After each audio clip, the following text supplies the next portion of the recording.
rate your competences. Who the hell do you think you are? I see you, I don't Can you see do what you're supposed to do? Everything is okay. It's okay.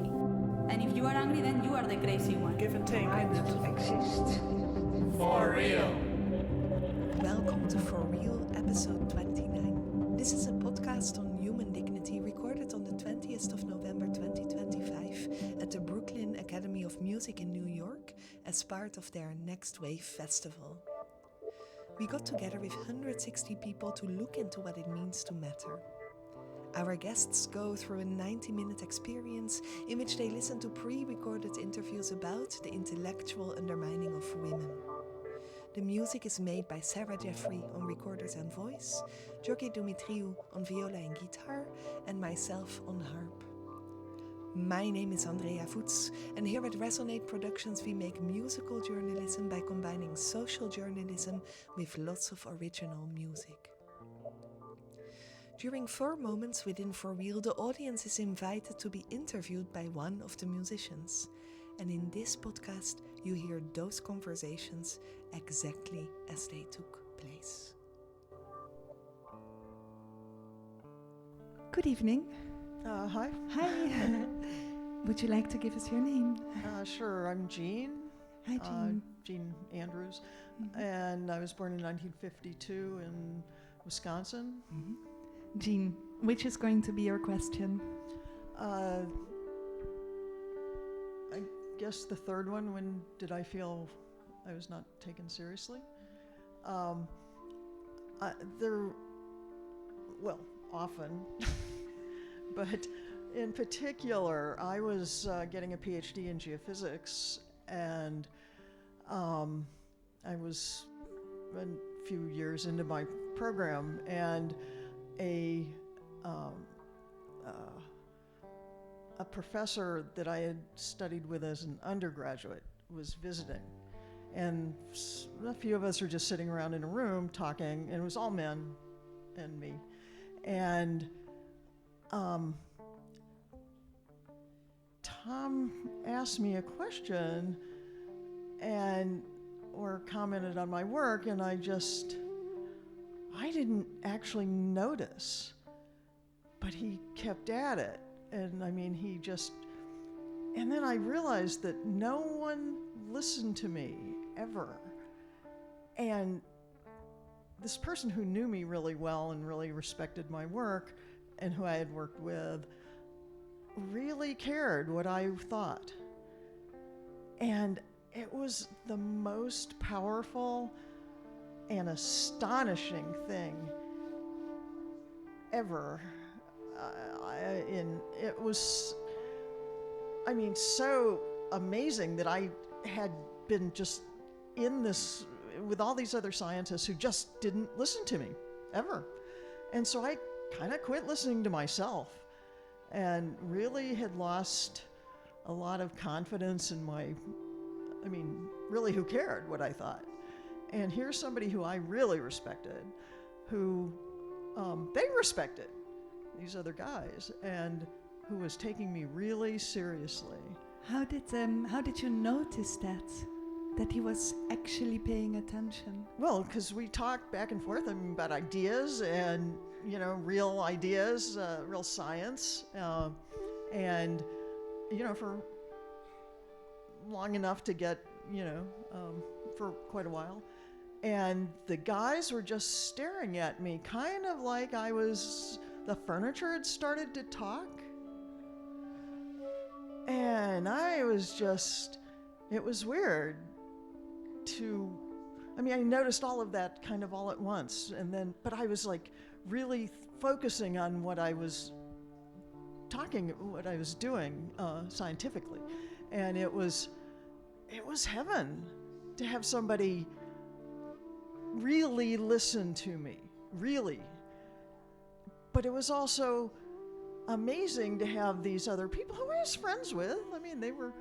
But who just looked astonished that I had something that this guy they respected, that he wanted to hear what I had to say, not what they had to say, but what I had to say.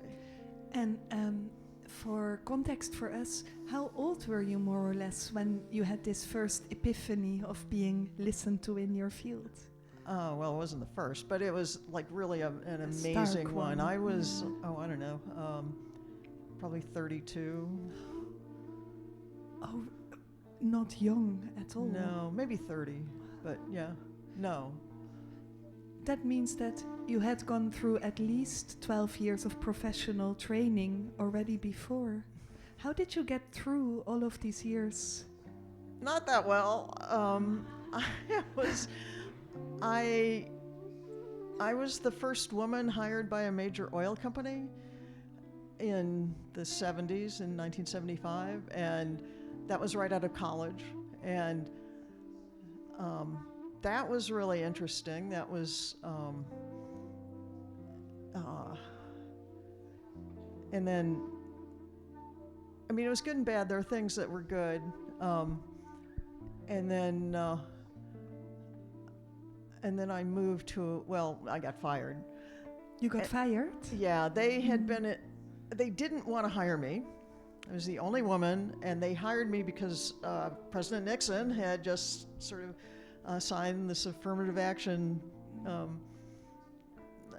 act, or part of an act, and so they felt every company felt they had to hire one woman, and so I was the one woman, and then we all got fired. I mean, not every single person, but many of us did, because they just didn't think, well, that we should be there. And so they were kind of there long enough to feel that I wouldn't be able to sue them or something, I don't know. And then I went to a second oil company, which was quite an experience. That is, and I also got fired from there. But that was even, in some ways, funnier, because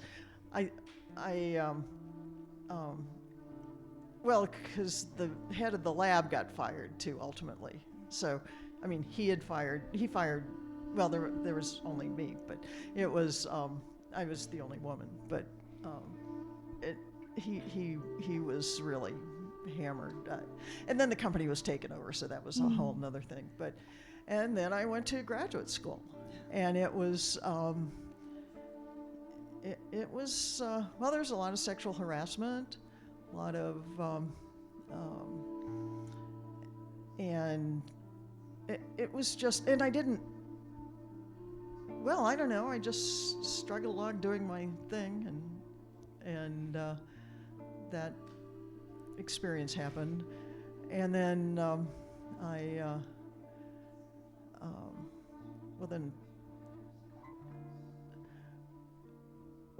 ended up sort of filing a complaint with the university about somebody who had harassed me, and that was the end of that career. Oh. They retaliated against me.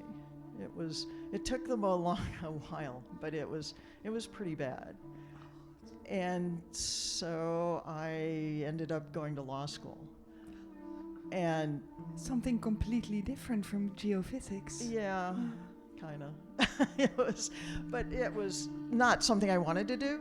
It was something that I could do because I could. I mean, I do well on tests and get into really good schools, and then I don't, it was not a, but again, it was like I only realized how much discrimination I faced, kind of in retrospect. And it was,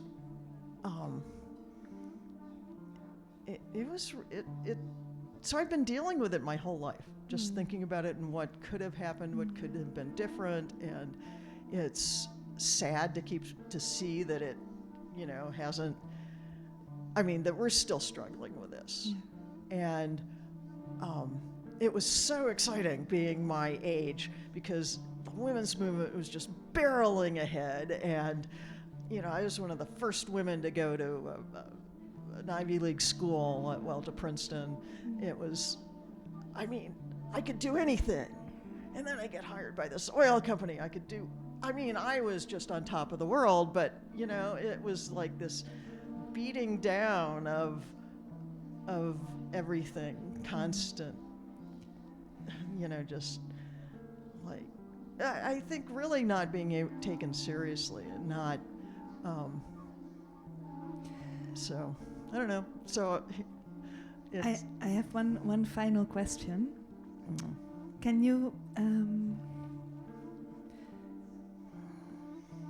that moment that you spoke about first, when this esteemed professor really listened to you,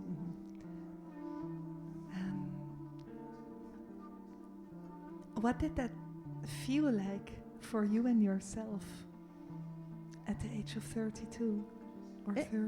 It was amazing. It was heaven. It was like, I just, I felt heard. I felt really, I had, or have still, so many ideas, and I'm constantly wanting to interact, not just talk at people. I want to be heard and interact and sort of grow, have the ideas grow. And for that you need to be paid attention to. Yeah. It doesn't work one way. Right. So it was just like this incredible moment. And that wasn't alone, but it was really striking. Yeah. So that certainly has sat with me for a long forever. time. Thank you for bringing that to the table and for being the first to come to talk. Well, thank you for doing this. This is so great. It's really powerful, the everything. I related to everything that was said. Then let's continue. Thank you, Anyway, Jeane. thank you. Thank you.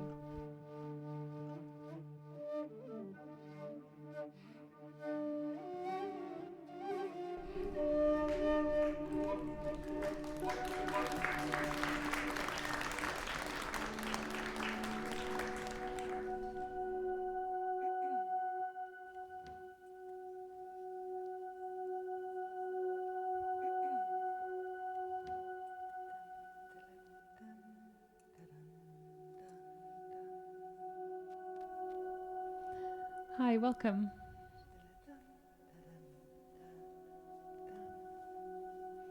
Would you like to introduce yourself? Yes, I'm Raven. I was born in 2007 in Rumford, Maine. Okay, Raven, welcome. Which question brought you to the table today? Probably the third one. When did you feel excluded? So, when I was a kid, I used to feel excluded a lot within my family. I felt like maybe they liked my brother more, or they just liked the things that he liked more. So, yeah, I never really felt like I was part of the family. I was like someone who was there sometimes. So. What kind of ways did this show up for you? They went to a lot more of he played sports. They went to his sports games. They never went to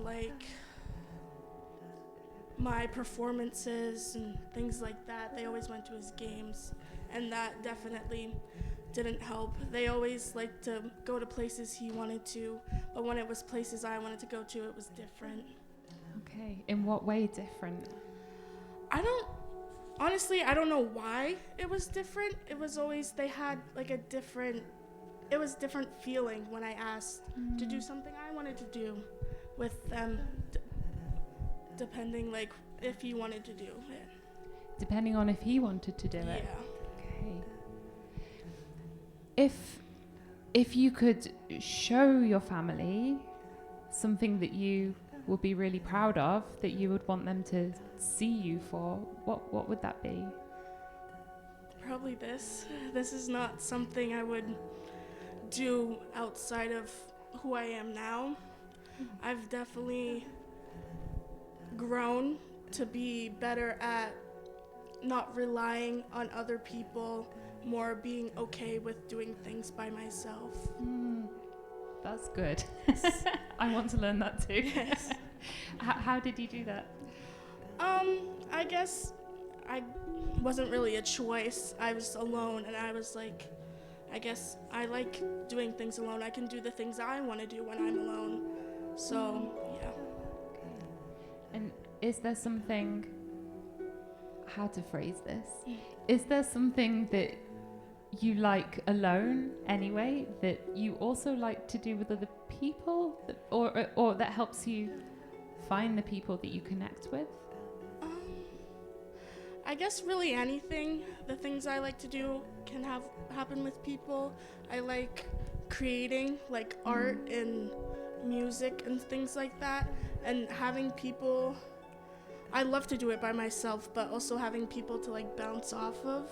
I enjoy that more. Yeah, that bouncing back and Yeah. forth. Yeah. Well, thank you so much, Raven. Of course, thank you.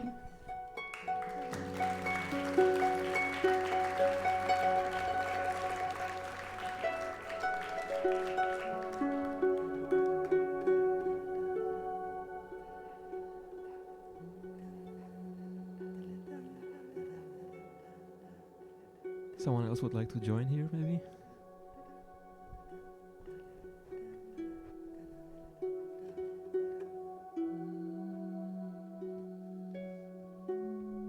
Hello and welcome. Hi, I'm Kalliope. I was born in 2006 in Iowa, the United States. I was thinking to talk about the fourth question, what I resonated with. It's growing up as a woman is tricky. And I thought there was a lot of really interesting stuff when they were talking about like trying to work with male people, and like, she was talking about her professors being very like coming on to her. And that really resonated with me. I think there's this really interesting balance of when saying no is bad and when saying yes is bad. And cause like, there was a guy who I thought was my friend, and then one day he decided we were more than that, and he would just always text me being like, oh, are you still with this person? And if I said yes, his next response was always, are you still loyal? And so right in that case, I felt like I couldn't be friends with him anymore because I had said no. But then there's also this balance of when can you say yes? I was dating a guy who ended up becoming my manager. I went to go work at the same job as he was, and that led to him being my manager. And it was really awkward because I think a lot of the other people who I was working with kind of just saw me as the girl who was dating the boss. I wasn't really able to, like, I got in trouble for getting my breaks because he was in charge of the break schedule. And so he would put us together, and then our like boss person, the person who worked over both him and I, the actual boss, not the manager, would get angry at both of us because all of our breaks were happening together. And so it became this really difficult balance of like, when can I say no to people and when can I say yes to people, and what's going to get me through this world.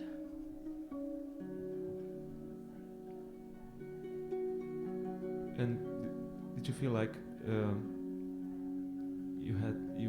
you got an answer to this? Like you had a better, did you learn better when to say yes and when to say no? I'm not sure there is an answer. I think, things you're gonna do, other people are gonna see you and be like, yes, this is the right decision. And people are gonna see you and go, no, this was not the right decision. And no matter what you do, it's just gonna depend on who you're talking to and what you're doing. And there's really no good way to balance it.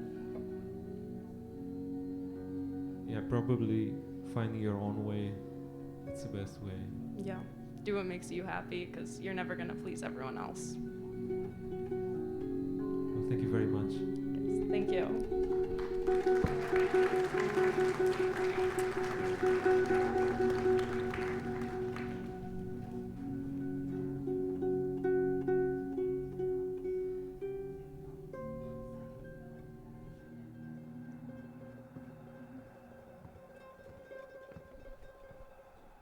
Hi.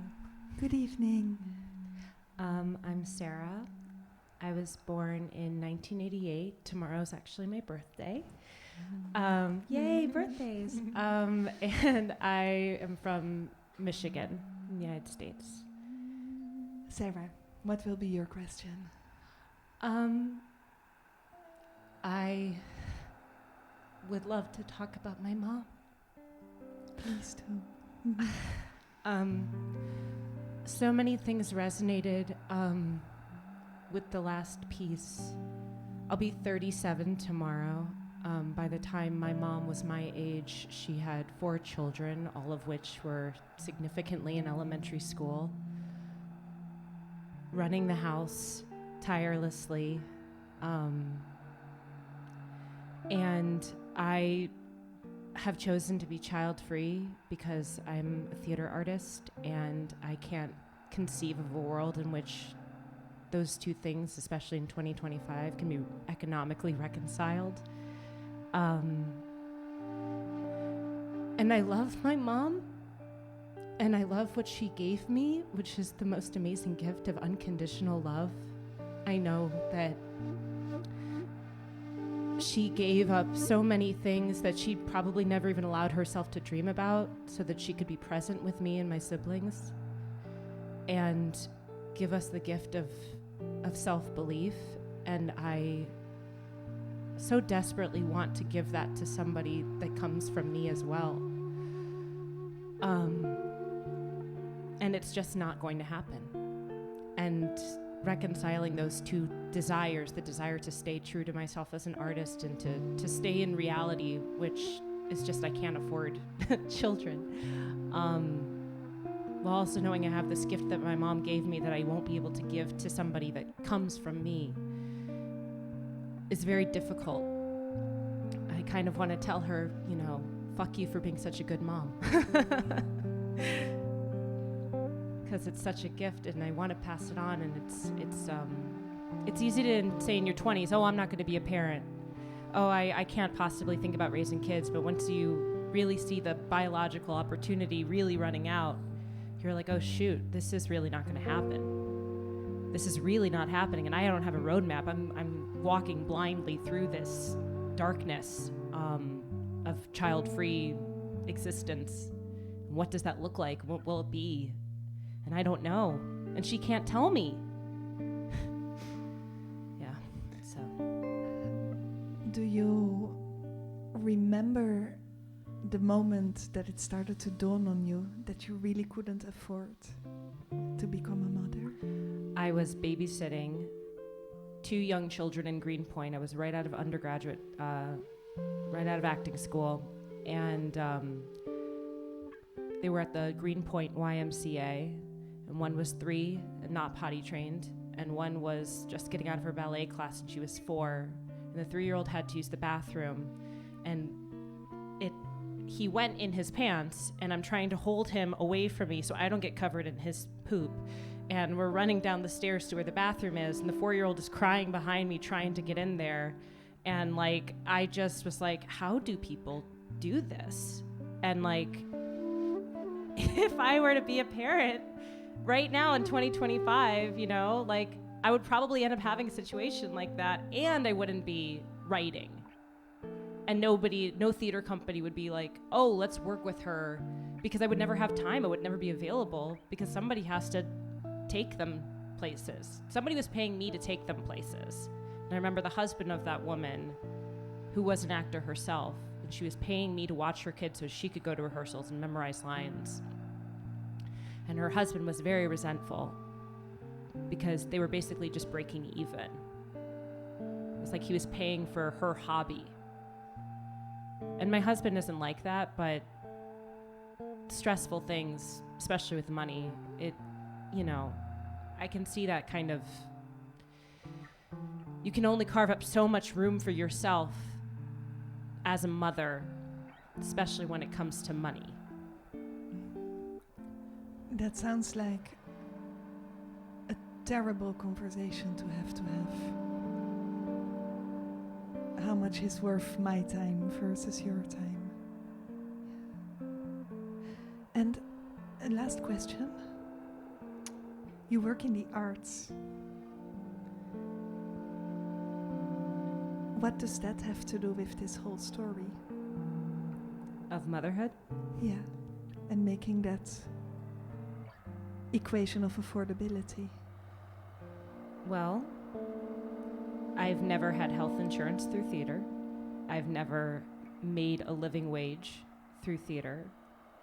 It's not necessarily theater's fault, but it's the fault of what we value as a society. And we all know this, we're all at BAM.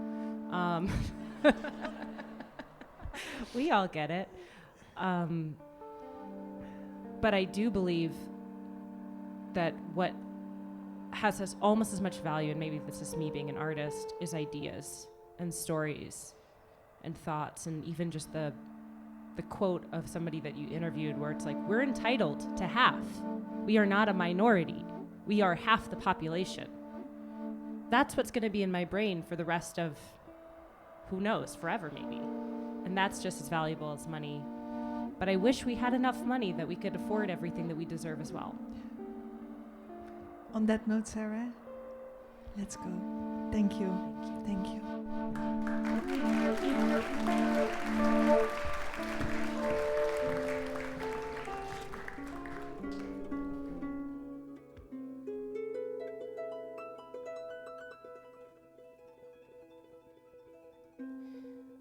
We are recording for the final time. Anyone is welcome to come to the centre and to share one sentence on what do you deserve.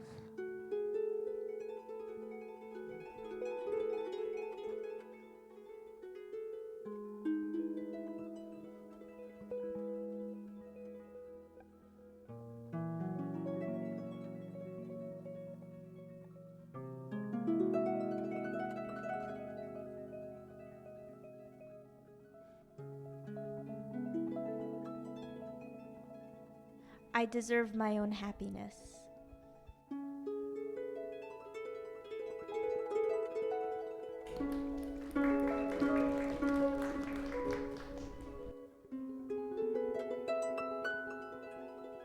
I deserve to be seen for more than my body.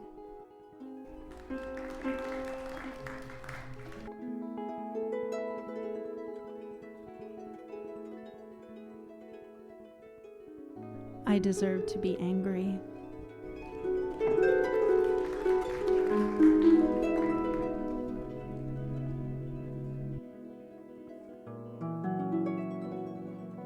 I deserve to feel like I'm not either too much or too little.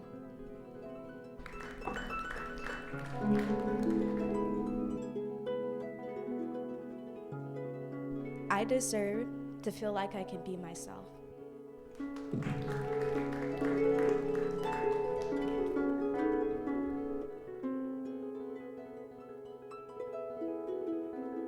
I deserve to be paid well.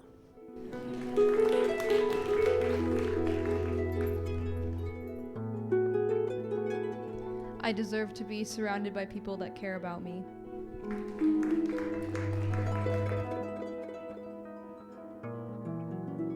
I deserve to be listened to.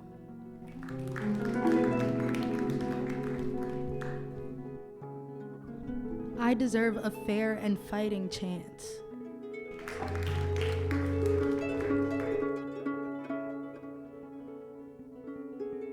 I deserve to take up as much space as I want.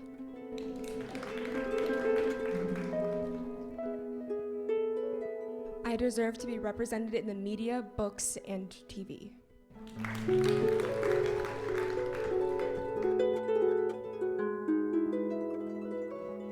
I deserve to take a shot and fail.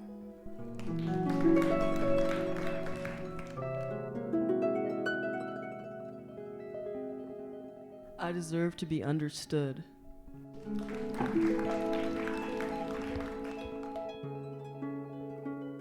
I deserve to live for me and not for anybody else.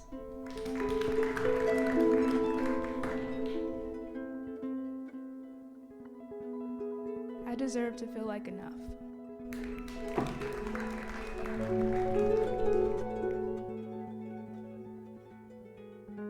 I deserve to make change.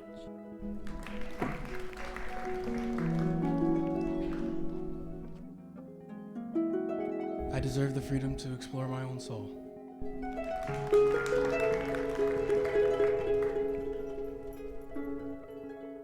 I deserve to feel respected in every situation.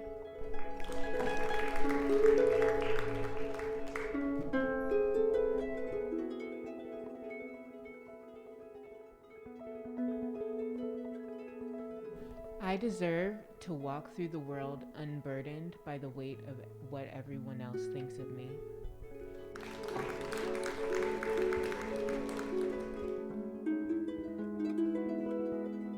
I deserve and we deserve to live. We deserve goodness and to be able to live richly.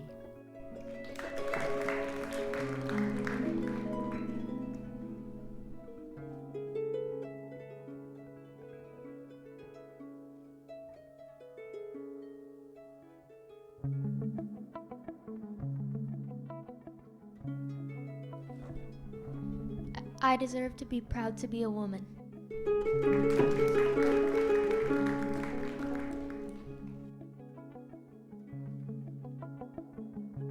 This was For Real from the Brooklyn Academy of Music in New York. We are Resonate Productions, and you can find us on Instagram at resonate.productions or on facebook.com/musicaljournalism. See you next time.